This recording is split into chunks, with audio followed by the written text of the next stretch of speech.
ఫిబ్రవరి 10 మన సహోదరుల మీద నేరము మోపువాడు.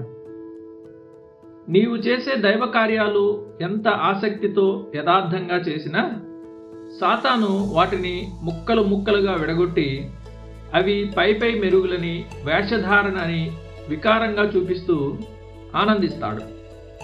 నీవు ఎంత తరచుగా మందిరానికి వెళ్తావో అపవాది కూడా అంతే తరచుగా అక్కడ ప్రత్యక్షమవుతాడు.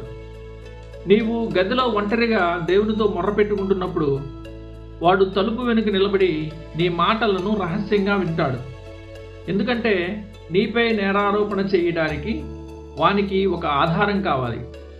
పరలోకంలో దేవుని పాలననే విమర్శించడానికి సాహసించిన ఆ దురాత్మ నీవు నీ ఆత్మను నడిపించే విధానాన్ని విమర్శించడానికి అస్సలు వెనకాడడు. కొందరు వ్యక్తులు ప్రసంగంలో తప్పులు పట్టుకోవడానికే చర్చికి వెళ్తూ ఉంటారు. సాతాను కూడా అలాగే నీ భక్తిలో లోపాలను వెతుకుతుంటాడు.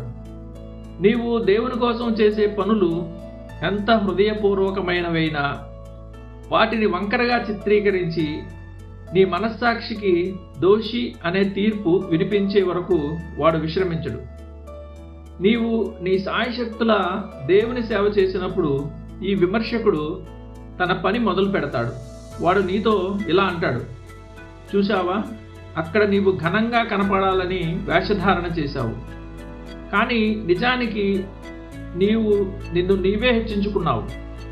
ప్రార్థనలో నీవు సోమరిగా ఉన్నావు.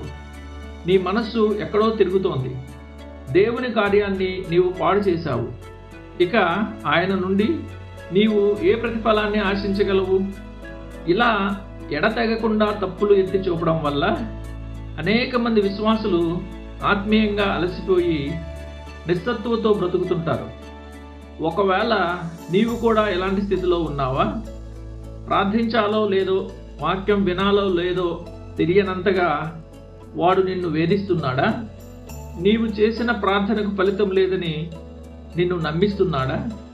నీ ఆత్మ సందేహంలో కొట్టుమిట్టాడుతుంటే నీ శత్రువు ఒక మూల నిలబడి నవ్వుకుంటాడు. నీ నీతిని అపహరించలేనప్పుడు కనీసం నీ ఆత్మీయ సంతోషాన్ని దూరం చేయడమే వాడి అసలు ప్లాన్. దేవుని నిబంధన అనే పచ్చిక బయళ్లలో నీవు సుఖంగా ఉండడం సాతానుకు ఇష్టం ఉండదు. అందుకే నిన్ను నిరాశ అనే లోయలోకి లాగుతాడు. నీవు చేసిన పాపానికి నీవు తగినంతగా పశ్చాత్తాపపడలేదు అనే అబద్ధపు సాకుతో నిన్ను వేధిస్తాడు. అపొస్తలుడైన పౌలుకు అపవాది ఆడే ఈ మానసిక యుద్ధం తెలుసు. అందుకే వాటిని సాతాను తంత్రములు అని పిలిచాడు. కొరింథీయులకు రాసిన 2వ పత్రిక 2:11. అంటే వాని తెలివైన వాదనలు అని అర్థం. ఇక్కడ సాతాను తన నునుపైన నాలుకను నమ్ముకుంటాడు.